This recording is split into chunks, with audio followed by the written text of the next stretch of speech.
하나님 아버지, 오늘 트리니티 성경 공부를 허락해 주셔서 감사드립니다. 저희들이 제4과 마태복음을 배우면서 말씀을 통해 주님의 뜻을 깨닫게 하여 주시옵소서. 이 시간이 주님의 은혜를 경험할 수 있는 시간이 되게 하여 주시며 성령께서 함께 하여 주시기를 간절히 기도합니다. 주님의 말씀이 우리의 삶에 큰 힘이 되어 날마다 세상에서 살아갈 때 주님께서 우리의 방패가 되어 주셔서 매일 주님의 도우심으로 승리하는 삶을 살 수 있기를 간절히 기도합니다. 특히 지난 한 해에는 저희들이 팬데믹으로 많은 어려움들을 겪었습니다. 오직 주님의 놀라운 은혜로 저희들이 안전하게 지낼 수 있었음을 고백하며 주님께 감사와 찬양을 올려드립니다. 우리에게 전도의 능력을 주시옵소서. 주님을 모르는 친구들과 이웃들에게 예수님의 좋은 소식을 전하는 능력과 자신을 베풀어 주시옵소서. 하나님 아버지, 몸과 마음이 아프신 성도들 위해 기도 올립니다. 한 분 한 분을 기억하여 주시옵시며 주님께서 치유의 손으로 만져주시옵소서. 우리에게 소망과 희망을 주시며 주님 함께하여 주시옵소서. 오늘의 말씀을 통해 주님의 음성을 듣기를 원합니다. 담임 목사님께 힘과 지혜를 부어 주시옵소서. 그리고 교회 스태프들이 맡은 바 사명을 잘 감당할 수 있도록 능력을 주시고 축복하여 주시옵소서. 주님, 우리의 모든 성도들과 그리고 가정들을 기억하여 주시옵소서. 주님 앞에 우리의 모든 문제들과 어려움들을 내려놓을 수 있는 믿음을 주시옵소서. 오직 주님만 바라보게 하시고 우리의 길을 온전히 인도하여 주시기를 간절히 기도합니다. 성령께서 함께하여 주시옵시며 이 모든 말씀 우리 주 예수 그리스도의 이름으로 기도했습니다. 아멘. 다 같이 두 손 들고 찬양합니다. 모든 영광을 하나님께, 모든 영광을 하나님께,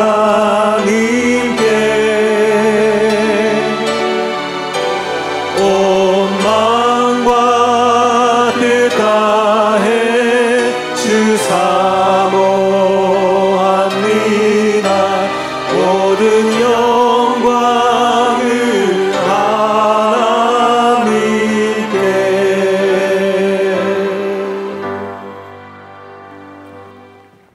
오늘 우리에게 주시는 하나님 말씀은 마태복음 6장 3절과 4절입니다. 제가 봉독해 올리겠습니다. 너는 구제할 때에 오른손이 하는 것을 왼손이 모르게 하여 내 구제함을 은밀하게 하라. 은밀한 중에 보시는 너의 아버지께서 갚으시리라. 아멘. 사교구 송현주입니다. 오늘 암송할 성경 구절은 마태복음 6장 3절 4절 말씀입니다. 너는 구제할 때에 오른손이 하는 것을 왼손이 모르게 하여 너의 구제함을 은밀하게 하라. 은밀한 중에 보시는 너의 아버지께서 갚으시리라. 아멘. 마태복음 6장 3절 4절 말씀. 사교구 박미숙 집사입니다. 오늘 암송할 성경 구절은 마태복음 6장 3절 4절 말씀입니다. 너는 구제할 때에 오른손이 하는 것을 왼손이 모르게 하여 내 구제함을 은밀하게 하라. 은밀한 중에 보시는 너의 아버지께서 갚으시리라. 아멘. 마태복음 6장 3절 4절 말씀입니다. 기도하시겠습니다. 좋으신 하나님 아버지, 저희들 오늘도 주님의 말씀 앞으로 불러주신 것을 감사합니다. 주님, 저희들 듣겠습니다. 저희들 귀를 열고 마음을 열고 나에게 주시는 말씀으로 받겠습니다. 오늘 이 말씀을 통해서 우리의 심령이 변할 수 있도록 인도하여 주시옵소서. 하나님의 마음을 닮아서 저희들도 온전한 주님의 마음을 품을 수 있도록 인도하여 주시옵소서. 예수님의 이름으로 기도했습니다. 아멘. 할렐루야. 2021년 트리니티 성경학교에 오신 여러분, 다시 한번 주님의 이름으로 환영하고 또 축복합니다. 이번 학기는 신약성경 중에서 공간복음을 공부하고 있습니다.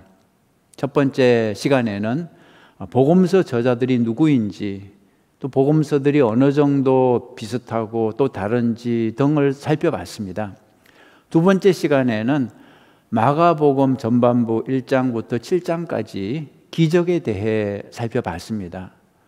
세 번째 시간에는 마가복음 후반부 8장부터 16장 끝까지 고난에 대해 살펴봤습니다. 오늘 네 번째 시간인데요. 오늘부터 마태복음을 공부합니다. 마태복음의 저자인 마태는 유대인의 관점에서 유대인을 위해 글을 썼습니다. 그래서 예수님을 설명할 때 구약의 예언대로 만왕의 왕으로 오신 메시아라고 선포했습니다. 마태는 율법을 중요시합니다. 특히 모세오경의 형식을 따라서 마태복음을 5개 설교 덩어리로 기록했습니다. 따라서 마태복음이 사복음서 중에서 가장 유대적인 복음서라고 할 수 있습니다. 그렇다고 오해하지는 마십시오. 마태복음이 유대인만 좋아하고 이방인을 미워한다는 뜻은 아닙니다. 마태복음이 유대인을 위해 기록된 건 사실이지만, 그러나 이방인에게도 오픈 마인드, 열린 마음을 가지고 있습니다. 예수 그리스도의 복음은 유대인만을 위한 닫힌 복음이 아니라 모든 민족을 제자 삼는 열린 복음인 것입니다. 마태가 소개하는 열린 복음의 중심에는 완전의 명령이 자리 잡고 있습니다. 마태복음 5장 48절에 보면 하늘에 계신 너희 아버지의 온전하심과 같이 너희도 온전하라, 이 말씀이 있죠. 예수님의 복음을 믿는 사람은 하나님이 온전하신 것 같이 너희도 온전하라는 이 명령에 순종할 의무가 있다는 것입니다. 온전하라는 메시지를 전하기 위해서 마태가 어떤 구조와 어떤 방법을 사용하는지 이번 과에서 살펴볼 것입니다. 자, 1번 보시겠습니까? 1번 95페이지 마태복음의 문학적 구조, 그리고 괄호 1번, 작은 1번 모세오경적 구조가 있다. 이 베이컨이라는 학자가 제일 먼저 마태복음의 모세오경 구조를 주장했습니다. 그리고 현재 많은 학자들이 여기에 동의하고 있죠. 마태복음은 5개의 설교로 되어 있고 매 설교 앞에 그 설교를 소개하는 스토리들이 있다는 것입니다. 예를 들어서 스토리 1이 나오면 그 다음에 설교 1이 나오고 5장에서 7장까지, 그 다음에 스토리 2가 나오면 설교 2가 나오고 10장입니다. 그 다음에 스토리 3, 설교 3, 13장이죠. 스토리 4, 설교 4, 18장이죠. 스토리 5, 설교 5, 25장입니다. 그런데 이 모세오경 구조가 설명을 못하는 부분이 있습니다. 바로 26장에서 28장까지죠. 이 마지막 부분은 예수님의 고난과 죽음 그리고 부활에 관한 내용인데요. 모세오경 구조인 5개 스토리와 5개 설교는 25장에서 끝이 났습니다. 그렇다면 질문이 생기죠.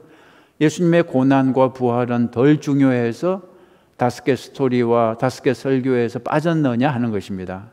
우리가 알지만 예수님의 십자가 고난과 부활은 성경에서 가장 중요한 부분입니다. 이게 빠진다고 하는 것은 말이 안 되는 거죠. 그래서 이런 약점을 보완하기 위해 등장한 것이 바로 교차 대칭 구조입니다. 자, 2번 교차 대칭 구조 96페이지 넘겨보시면요. 교차 대칭 구조, 로어라는 학자가 이것을 주장했습니다. 교차 대칭 구조는 설교의 앞과 뒤에 스토리가 대칭 구조로 있다는 것입니다. 스토리 하나가 나오고요. 그 다음에 가운데 설교가 있고 그 후에 또 스토리가 나오고, 그러니까 설교를 중심으로 대칭 구조라는 거죠. 이렇게 대칭 구조로 하니까 마지막 십자가 고난과 부활 사건도 포함이 됐습니다. 스토리 5가 나오고 또 설교 5가 나오고 그리고 끝에 스토리 6이 나온다는 거죠. 이 스토리 6에 해당하는 것이 바로 십자가와 부활입니다. 여러분, 이런 구조는 사실 몰라도 되는 거니까 어쨌든 교재를 한번 읽고 넘어가시기 바랍니다. 그 다음에 2번 랍비적 유대교 이런 제목이 있죠. 마태복음이 복음서 중에서 가장 유대적이라 했는데요. 그렇다면 당시 유대교를 좋게 설명하고 있을까요? 그 당시 등장한 랍비적 유대교, 영어로는 러비닉 주데이즘, 이것에 대해 좋은 평가를 해야 하지 않을까요? 그러나 마태복음은 그렇지 않습니다. 마태복음은 가장 유대적이지만 랍비적 유대교에 대해서는 적대적입니다. 마태복음에서는 랍비라는 호칭 자체를 부정적으로 사용합니다. 마태복음 전체에 랍비라는 말이 4번 나오는데요. 그 중에 2번은 가룟 유다가 사용했습니다. 마태복음 26장 25절에 예수를 파는 유다가 대답하여 이르되 랍비여 나는 아니지요. 대답하시되 내가 말했도다. 그리고 마태복음 26장 48절에 예수를 파는 자가 누구입니까? 가룟 유다가 그들에게 군호를 짜 이르되 내가 입맞추는 자가 그이니 그를 잡으라 한지라. 곧 예수께 나와 랍비여 안녕하시옵니까 하고 입을 맞추니, 다른 제자들은 한 번도 예수님을 랍비라고 부르지 않았는데 오직 가룟 유다만 예수님을 2번이나 랍비라고 호칭했습니다. 그리고 나머지 2번은 예수님이 사용하셨는데요. 예수님도 좋은 뜻으로 사용하신 게 아니라 서기관들과 바리새인들의 위선을 책망하실 때 부정적인 의미에서 이 랍비 단어를 사용했습니다. 마태복음 23장 7절에 보면 그들은 시장에서 문안받는 것과 사람에게 랍비라 칭함을 받는 것을 좋아하느니라. 그러나 너희는 랍비라 칭함을 받지 말라. 너희 선생은 하나요 너희는 다 형제니라. 랍비라 칭함을 받지 말라고 예수님이 말씀하셨습니다. 그리고 변화산 장면을 설명할 때 마가복음에서는 랍비라는 호칭을 자연스럽게 사용하죠. 마가복음 9장 5절 베드로가 예수께 구하되 랍비여 우리가 여기 있는 것이 좋사오니 우리가 초막셋을 짓되 하나는 주를 위하여 하나는 모세를 위하여 하나는 엘리야를 위하여 하사이다. 그런데 마태복음은 랍비라는 단어를 의도적으로 피합니다. 대신 주님이라는 단어로 바꾸어서 사용을 하죠. 마태복음 17장 4절에 보니까 베드로가 예수께 여쭈어 이르되 주여, 랍비 대신 주여 그랬습니다. 우리가 여기 있는 것이 좋사오니. 이런 걸 볼 때 마태복음은 랍비에 대해 별로 좋은 감정이 아니라는 것을 알 수 있죠. 왜 그럴까요? 이유가 무엇일까요? 가장 유대적인 마태복음이 왜 랍비를 좋지 않게 보았을까요? 그 이유는 그 당시 랍비적 유대교가 기독교를 공격했기 때문입니다. 랍비적 유대교가 시작된 배경을 좀 살펴보겠습니다. AD 70년에 예루살렘 성전이 파괴됐죠. AD 66년에 이스라엘이 로마에 대항해 독립전쟁을 일으켰다가 실패했습니다. 그러자 AD 70년 로마군이 예루살렘과 성전을 완전히 파괴했습니다. 돌 위에 돌 하나도 남지 않을 정도로 초토화시켰죠. 예루살렘 성전이 파괴되었다는 것은 무엇을 의미할까요? 더 이상 성전 제사가 불가능하고 그에 따라 제사장들도 필요 없게 됐다는 의미입니다. 그렇다고 성전이 없어졌다고 신앙생활까지 중지될 수는 없었죠.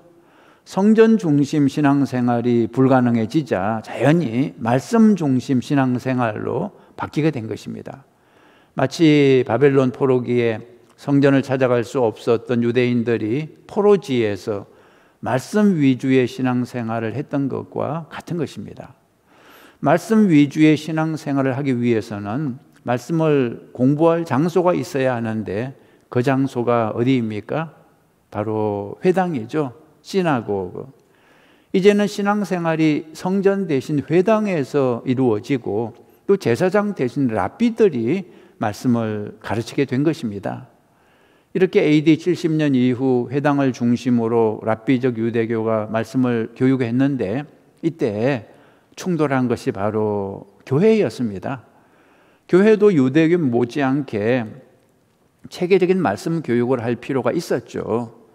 회당에서 랍비들이 모세 오경을 중심으로 말씀 교육을 하는 것을 본따 교회에서도 말씀 교육을 하기 위해 만든 책이 바로 마태복음인 거죠. 구약의 모세가 모세 오경 율법을 백성들에게 전해 주었다면 신약의 모세라 할 수 있는 예수님은 설교 5편을 전해 주셨다는 것입니다. 랍비적 유대교와 기독교는 서로 경쟁 관계에 있으면서 서로 적대적인 분위기였습니다. 그래서 마태복음은 가장 유대적이었지만 그럼에도 불구하고 랍비 전통에는 부정적이었던 것입니다. 자, 이제 3번 보겠습니다. 99페이지 마태복음의 유대적인 특징을 한번 살펴보죠. 마태복음에 어떤 유대적인 특징이 있는지 첫 번째가 모세 유형론입니다. 마태복음은 기독교를 유대교의 완성으로 봤습니다. 예수님을 모세 율법의 완성자로 믿었습니다. 그래서 마태복음 곳곳에 모세 유형론이 등장합니다. 모세 유형론이란 예수님을 모세와 비교하면서 모세의 완성어로 설명하는 것입니다. 예를 들어 보겠습니다. 마태복음 1장에 보면 천사가 요셉에게 나타나서 앞으로 태어날 아기의 이름을 예수라 지어라고 하면서 그 이름의 뜻이 자기 백성을 죄에서 구원할 자라고 밝히고 있습니다. 이 말은 모세를 생각나게 하는 거죠. 모세는 이스라엘 백성을 애굽에서 구원한 사람이었습니다. 그리고 모세와 예수는 공통점이 있는데요. 둘 다 세상의 왕에게 죽임을 당할 뻔했다는 거죠. 모세는 바로 왕에게, 예수는 헤롯 왕에게 죽임을 당할 뻔했습니다. 그리고 또 공통점은 모세와 이스라엘이 애굽에 피신했다가 출애굽을 한 것처럼 예수님도 애굽으로 피신했다가 돌아왔습니다. 그리고 이스라엘이 40년 광야 생활을 하고 모세가 시내산에서 40일 금식 기도를 한 것처럼 예수님도 40일을 금식하고 시험을 받으신 거죠. 그럼 모세가 시내산에서 하나님의 율법을 받아 백성들에게 전해준 것처럼 예수님도 산 위에서 하나님의 말씀을, 산상수훈 말씀을 가르치셨죠. 그리고 마태복음 8장과 9장에 보면 10가지 기적이 나오는데요. 이것은 모세를 통한 10가지 재앙, 기적을 생각나게 하는 것입니다. 그리고 마태복음 17장에 나오는 변화산 이야기에서는 예수님이 산을 내려왔을 때 얼굴에서 광채가 났다고 되어 있는데 이 사건은 모세가 시내산에서 내려왔을 때 얼굴에서 광채가 났던 것과 비슷한 것입니다. 그 밖에 예수님이 12 제자를 세운 것은 모세가 12 정탐꾼들을 세운 것과 비슷하고 예수님이 부활 후 갈릴리의 산에서 선교의 사명을 주신 것은 모세가 비스가 산에서 마지막 유언을 한 것과 비슷하다는 것입니다. 자, 이런 것들이 모세 유형론이고요. 자, 두 번째, 유대 기독교의 리더 베드로, 그런 제목입니다. 유대 기독교의 리더 베드로, 100페이지죠. 마태의 유대적 성격은 제자 중에서 베드로를 특별히 높이는 데서 드러났습니다. 그 당시 바울은 이미 이방인의 사도로 자리를 잡은 상태였습니다. 따라서 마태는 베드로를 유대 기독교인들의 리더로 세울 필요가 있었던 거죠. 성경이나 초대교회 문서를 검토해 보면 예수님이 베드로를 수제자로 직접 세웠다는 기록은 없습니다. 요한복음에서는 베드로보다 오히려 사랑하는 제자가 더 중요하게 나옵니다. 그리고 외경인 마리아 복음에서는 베드로가 마리아를 시기하는 얘기도 있습니다. 그러니까 이때까지는 베드로가 아직 수제자 위치에 오르지 못한 거죠. 지난주에 마가복음을 살펴볼 때도 베드로를 포함한 예수님의 제자들이 모두 부정적으로 묘사되지 않았습니까? 왜 아직도 깨닫지 못하냐고 예수님의 책망을 들었죠. 베드로의 경우 제자들 중에서는 제일 먼저 예수님을 그리스도라고 고백했지만 곧바로 사탄아 물러가라 책망을 받았죠. 베드로는 겟세마네 동산에서 깨어있지 못하고 잠을 잤는데 사실 이때 혼자만 잠을 잔 것이 아니라 야고보와 요한과 함께 잠을 잤습니다. 그런데도 예수님은 유독 베드로만 지목해서 꾸중을 하셨죠. 마가복음 14장 37절에 돌아오사 제자들이 자는 것을 보시고 베드로에게 말씀하시되 시몬아 자느냐 내가 한 시간도 깨어 있을 수 없더냐. 베드로를 지목해서 시몬아 베드로야 자느냐 꾸중했습니다. 그런데 마태복음에서는 베드로를 지목하지 않습니다. 마태복음 26장 10절에 베드로에게 말씀하시되 너희가 나와 함께 한 시간도 이렇게 깨어 있을 수 없더냐 그랬습니다. 마가복음에서는 시몬아 자느냐 이렇게 구체적으로 베드로를 지목했는데 마태복음에서는 너희가 자느냐 하신 거죠. 이걸 보면 마태가 베드로의 모습을 가능한 좀 좋게 보여주고 있는 것을 알 수 있습니다. 또 마가복음에 보면 베드로가 예수님을 3번씩이나 모른다고 부인하는데 3번째 모른다고 부인할 때 닭이 울고 그때 베드로도 울었다고 돼 있습니다. 그런데 마태복음과 누가복음에서는 베드로가 심히 통곡했다고 말하면서 베드로의 그 진실한 마음을 특별히 강조하고 있는 것입니다. 지난 시간에도 말씀드렸지만 마가는 베드로의 허물을 유독 강조했습니다. 이유가 무엇이라 했습니까? 베드로처럼 되지 말라는 뜻이었습니다. 베드로처럼 비겁하게 예수님을 배신해서는 안 된다는 뜻이었습니다. 그런데 마태복음에서는 베드로를 가장 중요한 제자로 소개하고 있습니다. 마태복음 16장 13절 이하에 보면 베드로의 신앙 고백이 나오는데 이때 신앙 고백은 마가복음의 신앙보다 더욱 성숙한 모습입니다. 마가복음에서는 그냥 베드로가 예수님을 그리스도라고만 고백했는데 마태복음에서는 그리스도요 플러스 살아계신 하나님의 아들이라고 고백합니다. 또한 마가복음에서는 예수님이 베드로에게 이 사실을 다른 사람들에게 알리지 말라고 하셨는데 마태복음에서는 베드로에게 특별한 말씀을 주세요. 이것은 마태복음에만 나오는 내용인데 베드로를 아주 높여주시는 말씀이었습니다. 마태복음 16장 17절에 예수께서 대답하여 이르시되 바요나 시몬아 베드로야 내가 복이 있도다. 이를 내게 알게 하니는 혈육이 아니요 하늘에 계신 내 아버지시니라. 또 내가 내게 이르노니 너는 베드로라. 내가 이 반석 위에 내 교회를 세우리니 음부의 권세가 이기지 못하리라. 내가 천국 열쇠를 내게 주리니 내가 땅에서 무엇이든지 매면 하늘에서도 매일 것이요 내가 땅에서 무엇이든지 풀면 하늘에서도 풀리리라. 베드로를 그 어떤 제자보다 높여주신 것입니다. 그리고 마태복음이 베드로를 높여주는 것은 10장에서 12제자를 소개할 때도 나타납니다. 12제자의 이름을 소개하면서 베드로의 이름 앞에 첫째라는 단어를 사용합니다. 다른 공관 복음서와 사도행전은 베드로의 이름 앞에 첫째라는 단어가 없습니다. 오직 마태복음에서만 첫째로 시몬 이렇게 표현을 합니다. 마태복음 10장 2절에 12사도의 이름은 이러하니 첫째 베드로라 하는 시몬을 비롯하여. 우리말 한국어 번역에는 첫째라는 단어가 사실 나오지 않습니다. 그러나 영어 성경 NIV 번역에는 나옵니다. These are the names of the 12 apostles. First Simon who is called Peter. 그렇게 나옵니다. 예수님은 베드로를 공식적인 수제자로 임명하신 적이 없습니다.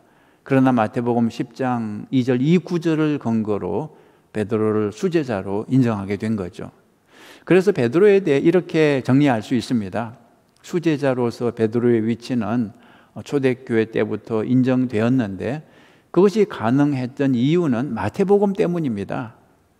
그렇다면 마태는 왜 마가복음보다 제자들을 긍정적으로 평가하고 특히 베드로를 긍정적으로 평가했을까요? 마태는 유대 기독교를 든든히 세우기 원했습니다. 그래서 유대인들로 구성된 제자들을 좋게 평가했고요. 그 중에서 베드로를 유대 기독교의 대표 인물로 소개했던 것입니다. 그 당시 바울은 이미 이방 기독교를 대표하는 역할을 하고 있었고, 따라서 유대 기독교를 대표하는 리더가 필요했던 것입니다. 자, 이제 그 다음에 4번 보겠습니다. 넘겨서 102페이지 마태복음의 개방성을 살펴보겠습니다. 마태복음은 유대인의 관점에서 예수님을 바라본 유대인을 위한 복음서입니다. 그래서 처음부터 유대적인 특징이 두드러지죠. 마태복음 처음 시작할 때부터 아브라함과 다윗의 자손 예수 그리스도의 계보로 시작하는데, 아브라함이 누구입니까? 유대인의 대표 조상입니다.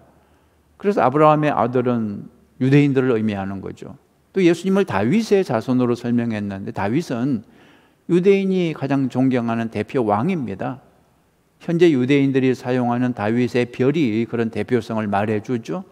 이에 더해 마태복음 안에는 복음이 율법의 성취라는 메시지가 반복되어 강조되고 있습니다. 또 마태복음 구조 자체도 모세 오경 구조로 되어 있고요. 만약에 마태복음의 대상이 유대인들이 아니라면 이렇게 구조와 내용이 유대적일 필요가 없는 거죠.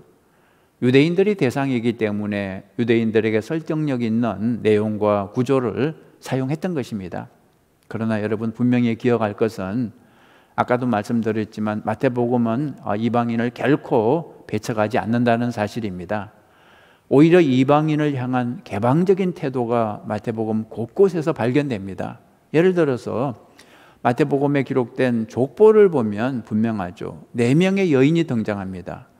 유대인 족보에는 여인의 이름이 원칙적으로 오르지 못하는 것인데 왜 마태복음의 족보에는 4명의 여인이 등장했을까요? 참으로 놀라운 일입니다.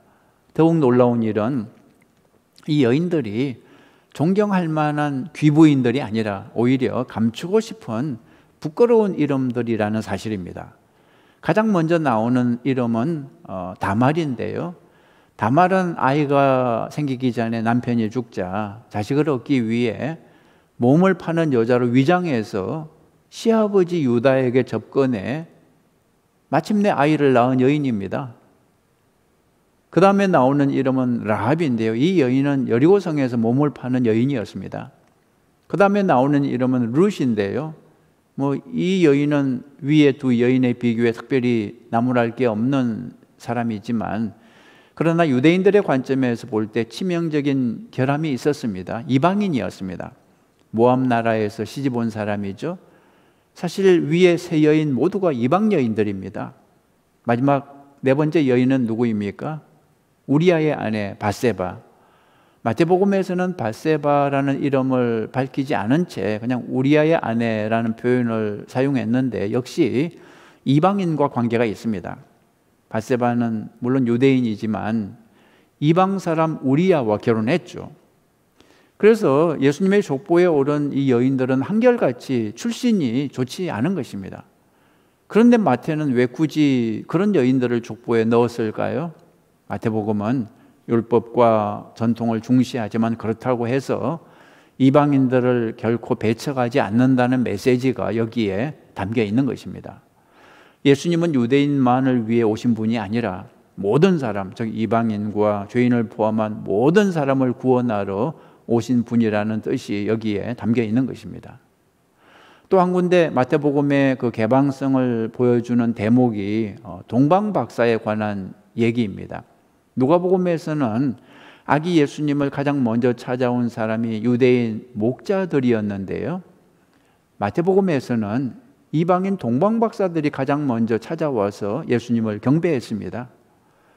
그러니까 예수님은 태어날 때부터 이방인들에게 영접을 받으신 분이기 때문에 복음은 유대인들에게 제한돼서는 결코 안 되는 거죠. 또 마태복음에 보면 많은 병자가 예수님을 믿음으로 병고침을 받았는데 특별히 예수님으로부터 믿음이 좋다는 칭찬을 받은 사람들이 있습니다. 바로 이방인들이었습니다. 마태복음 8장 10절에 보면 어떤 이방인 백부장이 자기 하인의 병을 고쳐달라고 예수님을 찾아오죠. 예수님이 그 요청을 수락해 같이 가려고 하시자 그 백부장이 예수님께 그러실 필요 없습니다. 그냥 말씀만 하시면 병이 낫게 될 것입니다. 이렇게 말을 하죠. 이때 예수님은 깜짝 놀랍니다. 이스라엘 중에 아무에게서도 이만한 이렇게 큰 믿음을 보지 못했다고 최고의 칭찬을 하시죠.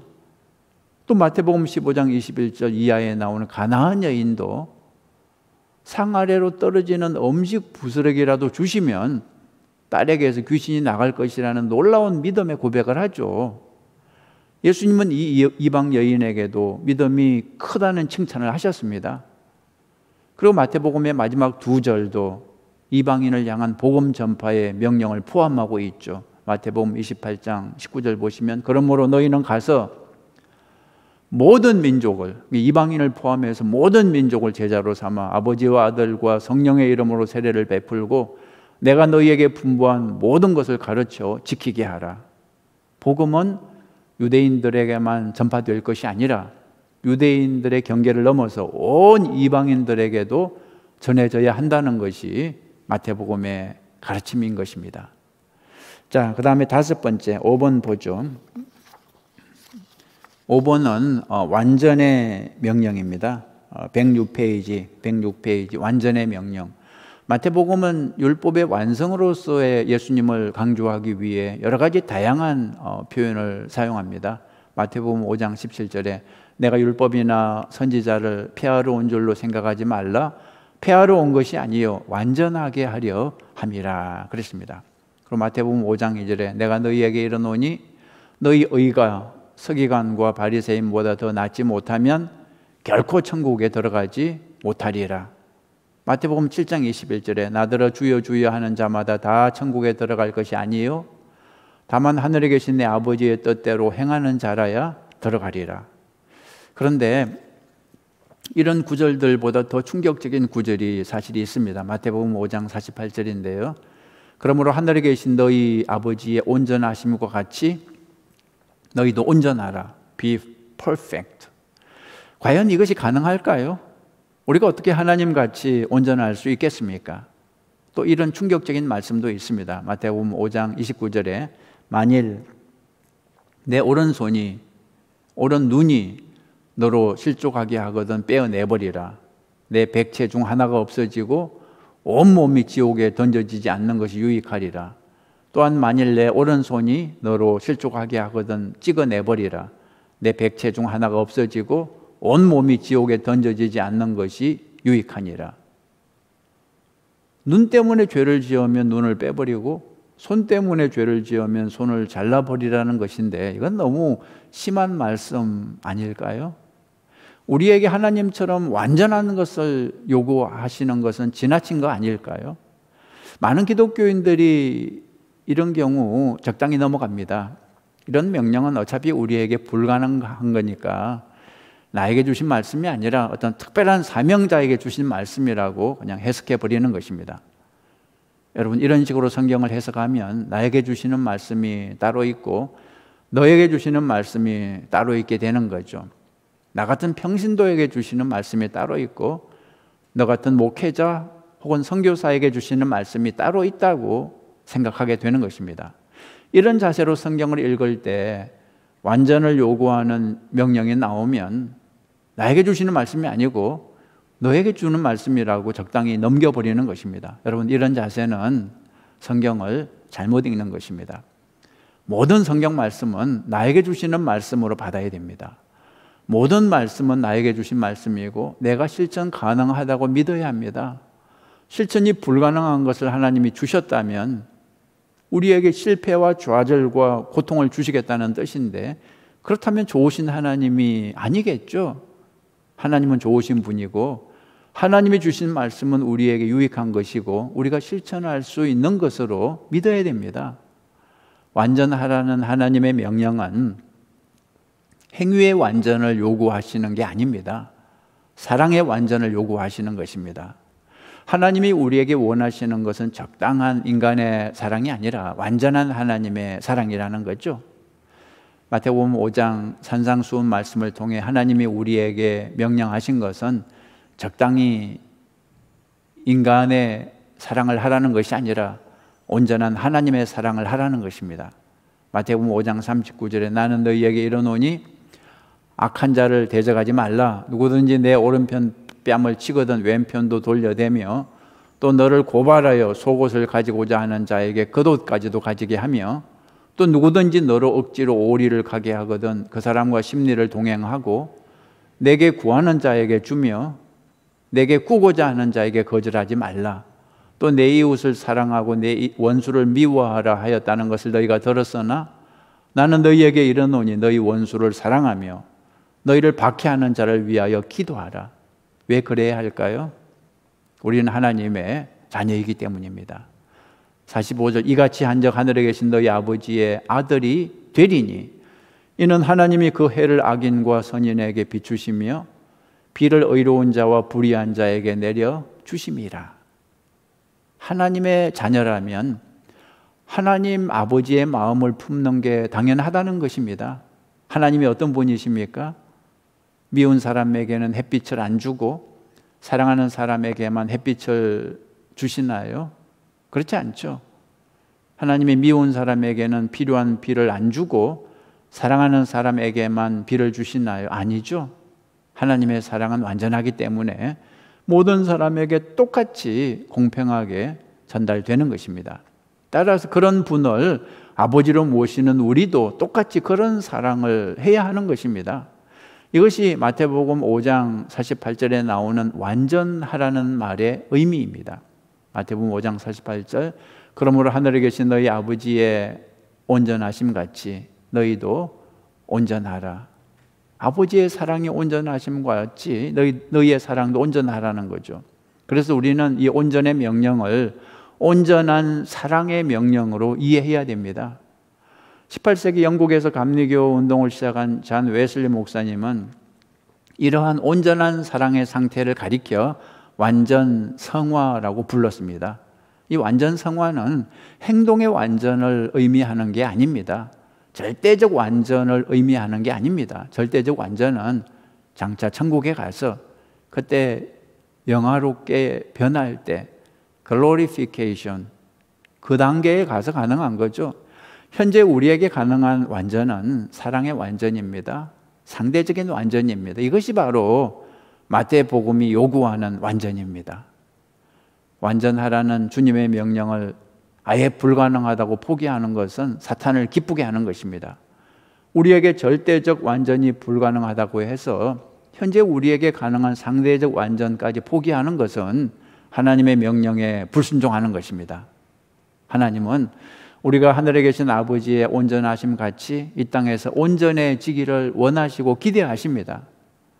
그러면 우리가 예수님께서 요구하신 이 사랑의 완전에 도달한 것을 어떻게 알 수 있을까요? 무엇을 보고 내가 상대적 완전, 이 완전 성화에 도달했는지 알 수 있을까요? 두 가지 방법이 있습니다. 자, 첫 번째, 의도의 순수성입니다. 의도의 순수성. 109페이지 나오죠. 의도의 순수성.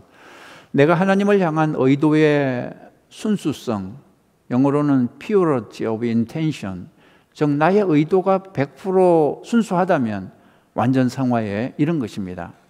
행실은 아직 많이 부족하지만 그러나 마음만큼은 진실할 때 하나님은 우리의 온전을 인정해 주시는 것입니다.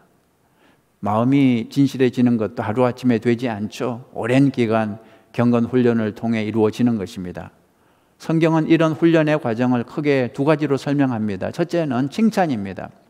하나님은 우리를 칭찬으로 단련시키십니다. 잠언 27장 21절에 도가니로 은을 풀무로 금을 칭찬으로 사람을 단련하느니라 그랬습니다. 사람들이 나를 칭찬할 때 내 마음이 어떻게 반응하는지를 보면 내 수준을 알 수 있습니다. 초대교회 4세기 때 성 마카리우스라는 수도자가 있었습니다. 한 번은 제자가 완전 성화에 관해서 물었습니다. 수도사님, 내가 세상에 대해 죽어야 한다고 말씀하셨는데 그게 무슨 뜻입니까? 세상에 대해 죽는다는 말이 무슨 뜻입니까? 우리 교회 표가 나는 죽고 예수로 사는 교회인데요. 내가 죽는다는 게 구체적으로 무슨 뜻입니까? 수도사 마카리우스가 재미있게 설명해 주었습니다. 오늘 밤에 공동묘지에 가서 무덤 속에 있는 사람들을 향해 실컷 욕을 해주고 와라. 이 나쁜 놈들아, 이 위선자들아, 이 천하고 고약한 놈들아, 등등 온갖 욕을 다 해주고 오너라. 이 제자는 시키는 대로 다 하고 돌아왔습니다. 마카리오스가 물었습니다. 무덤에 있는 사람들이 뭐라고 하더냐? 아무 말이 없던데요. 그러냐? 그러면 내일 아침에 다시 나를 찾아오너라. 다음 날 아침 제자가 찾아와서 물었습니다. 수도사님, 제가 어떻게 하기를 원하십니까? 마카리오스가 이렇게 말했어요. 다시 그 공동묘지에 가서 이번에는 온갖 칭찬을 다 해주고 오너라. 최고의 칭찬과 최고의 아부를 해주고 오너라. 제자는 역시 시키는 대로 공동묘지에 가서 온갖 칭찬을 다 하고 왔습니다. 수도사가 물었습니다. 무슨 반응이 있더냐? 아무 반응이 없던데요. 수도사가 말했습니다. 바로 그거다. 세상에 대해 죽었다는 것이 바로 그런 것이다. 여러분, 지렁이를 밟았는데 꿈틀거렸다. 무슨 뜻이라 그랬습니까? 아직 덜 죽었다는 뜻이라 그랬습니다. 완전히 죽으면 아무리 밟아도 반응이 없는 것입니다. 죽은 사람은 욕을 해도 반응이 없고 칭찬을 해도 반응이 없는 거죠. 칭찬을 받을 때 맞아, 나는 정말 대단해, 내가 똑똑해서 일을 잘한 거야, 내 힘으로 한 거야, 이런 생각이 든다면 아직도 육이 살아있는 것입니다.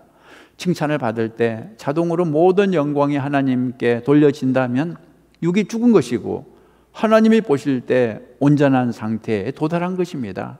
자, 둘째는 시련입니다. 시련. 우리가 순수한 믿음을 가지도록 하나님은 시련을 통해 단련시키십니다. 야고보서 1장 2절에서 4절을 보면 내 형제들아, 너희가 여러 가지 시험을 당하거든 온전히 기쁘게 여기라. 이는 너희 믿음의 시련이 인내를 만들어내는 줄 너희가 알미라. 인내를 온전히 이루라. 이는 너희를 온전하고 구비하여 조금도 부족함이 없게 하려 함이라. 여기서 조금도 부족함이 없게 한다는 말은 그리스도인의 완전의 경지에 도달하게 한다는 뜻입니다. 불같은 시험이 올 때 우리의 믿음은 정직해집니다. 하나님께 엎드려 울면서 기도할 수밖에 없습니다. 그때 나는 가장 연약한 인간이고 하나님은 생사하복을 주관하시는 주권자라는 것을 인정할 수밖에 없습니다. 많은 경우 시련을 통해서 순수한 믿음을 가지게 되는 것입니다. 물론 큰 시련이 없어도 순수한 마음을 가지고 주님을 사랑할 수도 있겠지만 그런 사람은 그렇게 많지 않습니다. 매맞지 않고 제대로 하면 그것이 가장 좋겠지만 우리의 경험으로 볼 때 그게 잘 안 된다는 것을 알고 있습니다. 우리는 칭찬과 시련이라는 연단을 통해 순수한 믿음을 개발할 수 있는 것입니다. 우리가 정말 하나님을 향해 100% 순수해진다면 완전 성화에 이르렀다고 말할 수 있는 것입니다. 자, 두 번째, 작은 괄호를 보시면 온전한 사랑을 보겠습니다. 온전한 사랑. 112페이지 제일 위에 있죠. 완전 성화의 두 번째 특징은 온전한 사랑입니다. Perfect love. 마태복음 22장 35절 이하에 보면 어떤 율법사가 예수님을 시험하기 위해 질문했습니다. 선생님, 성경에서 무엇이 가장 큰 계명입니까? 예수님이 뭐라고 대답을 하셨습니까? 사랑이라 했습니다. 하나님을 사랑하고 이웃을 사랑하면 율법을 다 지킨 것이라고 말씀하셨습니다. 그런데 문제는 적당히 사랑하는 게 아니라 마음을 다하고 목숨을 다하고 뜻을 다하여 사랑하라 했습니다. 그리고 내 몸을 사랑하듯이 이웃을 그렇게 사랑하라 했습니다. 여기서 질문이 생기죠. 가능할까요?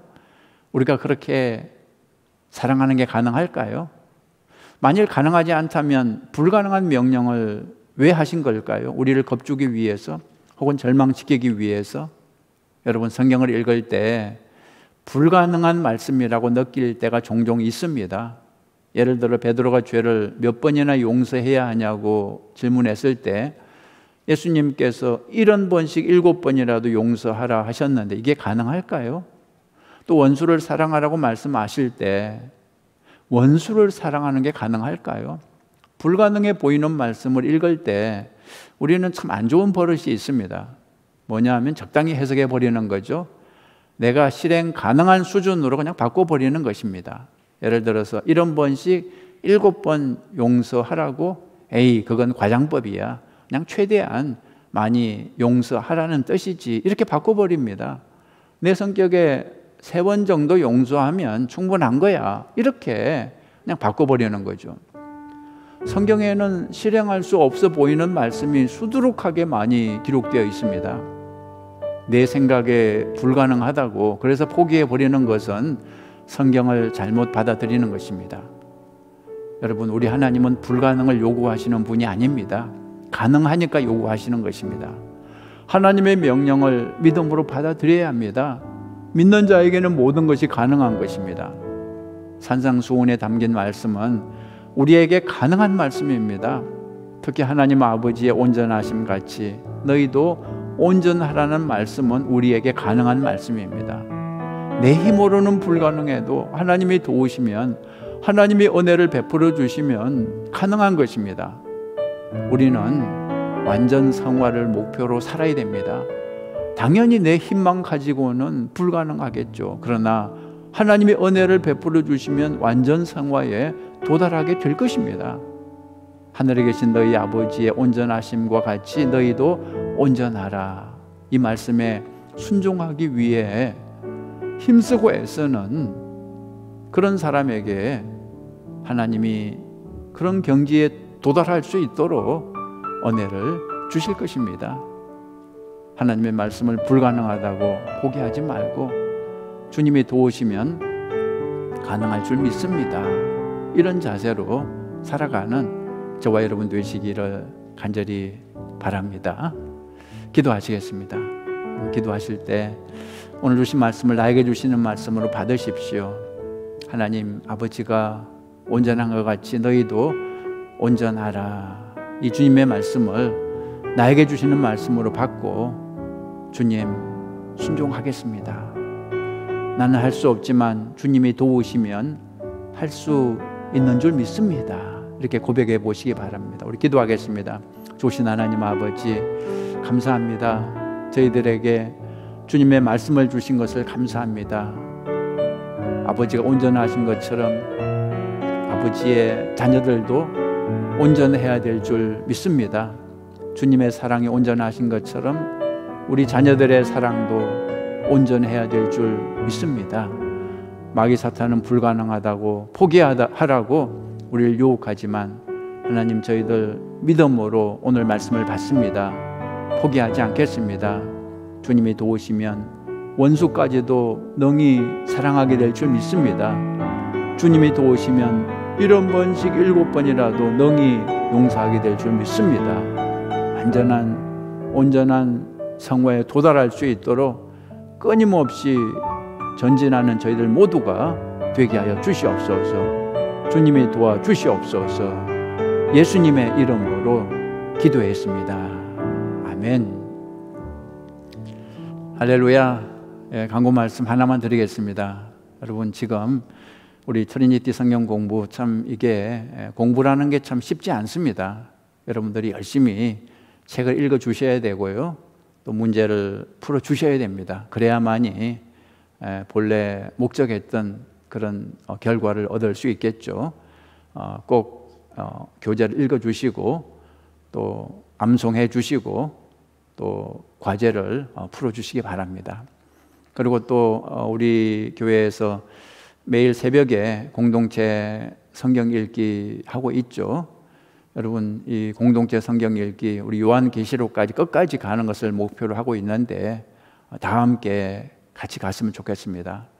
우리가 이 말씀을 통해서 하나님과 더욱더 친밀해지고 우리의 영성이 더욱 깊어지게 될 것입니다. 포기하지 마시고 다 함께 공동체 성경 읽기 참여해 주시기 바랍니다. 주님의 이름으로 사랑하고 축복합니다. 우리 자리에서 다 일어나시겠습니다.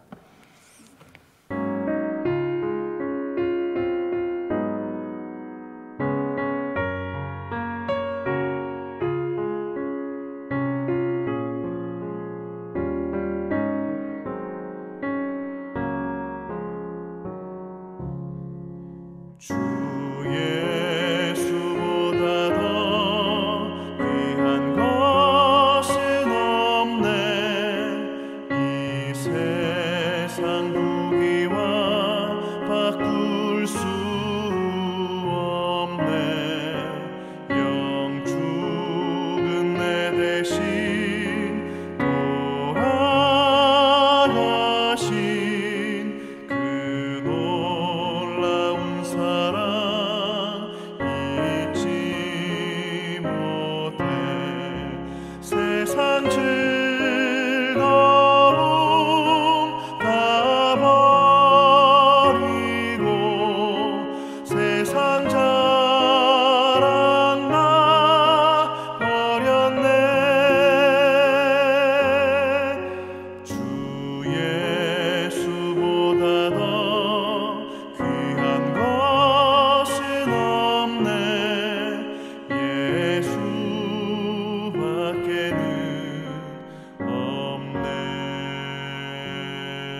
기도하시겠습니다.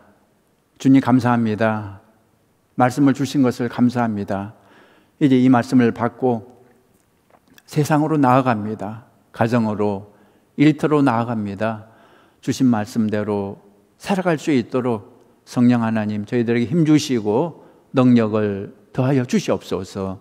이제는 우리를 구원하시기 위해 우리 대신 십자가에서 죽으신 예수 그리스도의 은혜와 아버지 하나님의 무한하신 사랑과 성령님의 도우심이 오늘 말씀을 받고 이 말씀대로 살아가기로 결단하고 돌아간 우리 모두 위에 지금부터 영원까지 함께 하시기를 간절히 축원하옵나이다. 아멘.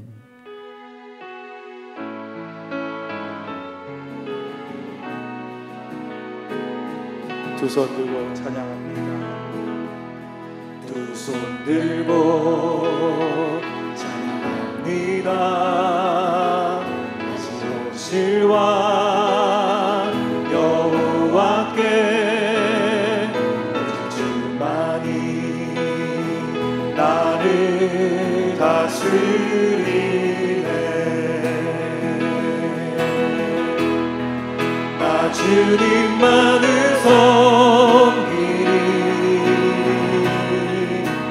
헛된 마음 버리고 성령